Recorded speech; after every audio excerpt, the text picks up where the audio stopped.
அனைவருக்கும் வணக்கம்.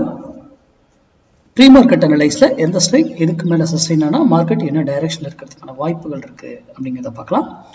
இது முழுக்க முழுக்க கணக்கு அடிப்படையில் எடுக்கக்கூடியது. யூடியூப்ல யாரு எந்த வேல்யூ மார்க்கெட் ஏறி இறங்கி எது சொன்னாலும் நம்பாதீங்க, இன்க்ளூடிங் மீ, நான் சொல்றதையும் சேர்த்துதான். அதே போல இன்னைக்கு ஒரு ஹிண்ட் கொடுக்குறேன், அதுவும் நம்ம மேக்ஸ் அங்கே மேட்ச் ஆனால் பயன்படுத்திக்கோங்க, இல்லையா தவிர்த்துடுங்க. ஓகேங்களா? இன்னைக்கு மார்க்கெட் சரியான மூவ்மெண்ட் இருக்கிறதுக்கான வாய்ப்புகள் இருக்கு. நான் எக்ஸ்பெக்ட் பண்றது அப்சைட் போறதுக்கான வாய்ப்புகள் இருக்கு நான் எதிர்பார்க்குறேங்க. நீங்க உங்க அனலைஸ் பண்ணிட்டு அது நடக்காமலும் போகலாம். கரெக்டுங்களா? என்னுடைய வியூ, என்னுடைய திங்கிங். அப்போ உங்களுடைய அனலைஸை நீங்க பண்ணிட்டு அதுக்கு ட்ராவல் போல முடிவு பண்ணிக்கோங்க. ஓகேங்களா?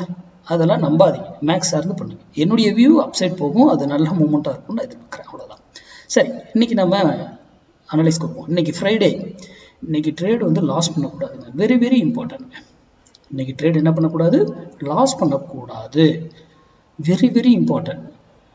ஏன்னா சைக்காலஜிக்கலி இது உங்களை டிஸ்டர்ப் பண்ணும். நம்ம சேனலுடைய ஸ்லோகனே மண்டே ட்ரேட் மிஸ் பண்ணக்கூடாது, ஃப்ரைடே ட்ரேட் லாஸ் பண்ணக்கூடாது.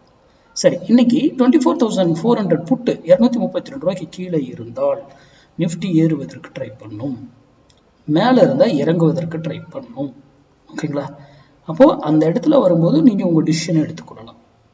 இல்லை நீங்கள் ப்ரைஸ் ஆக்ஷன் பார்க்குறவங்க, ஓப்பன் அட்ரஸ் பார்க்குறவங்க, இல்லை ட்ரெண்ட் லைன்ஸ் பேட்டர்ன் எனி பார்க்குறவங்களோ அந்த இடத்துல இந்த வேல்யூ ஏதாவது மேட்ச் ஆச்சுன்னா அப்போ அதை கன்சிடர் பண்ணி ட்ரெண்ட் லைன் பிரேக் அவுட் ஏதோ ஒரு முடிவெடுத்து நீங்கள் பயன்படுத்திக்கோங்க. ஏன்னா இதில் ஃபால்ஸாக ட்ராப் பண்ணி ஏமாற்றுவாங்க. ஃபால்ஸாக பிரேக் அவுட், சும்மா இந்த ப்ரைஸ் கீழே இருக்கிற மாதிரி இருக்கும் டக்குன்னு தூக்குவாங்க, மேலே இருக்கிற மாதிரி இருக்கும் அங்கே அப்படியே விடுவாங்க. அதெல்லாம் நம்மளால மேக்ஸில் அழகாக கண்டுபிடிக்க முடியும். அப்போ அதை சார்ந்து படித்து தெரிந்து கொண்டு வரதுக்கு பண்ணுங்க. மேக்ஸ் சார்ந்து படிங்க. உங்க பகுதியில் உங்களுக்கு தெரிஞ்சவங்க யாராவது மேக்ஸ் சார்ந்து சொல்லி கொடுத்தாங்கன்னா அங்கே போய் கற்றுக்கோங்க. கற்றுக்கிட்டு ட்ரேட் பண்ணுங்க. யாரோ சொல்றாங்க அதை நம்பி என்னைக்கும் ட்ரேட் பண்ணாதீங்க. மார்க்கெட்டை சிம்பிளாக பாருங்க, பெருசெல்லாம் பார்க்காதீங்க. மார்க்கெட்டுங்கிறது சிம்பிள். நன்றி, வணக்கம், வாழ்க வளமுடன்.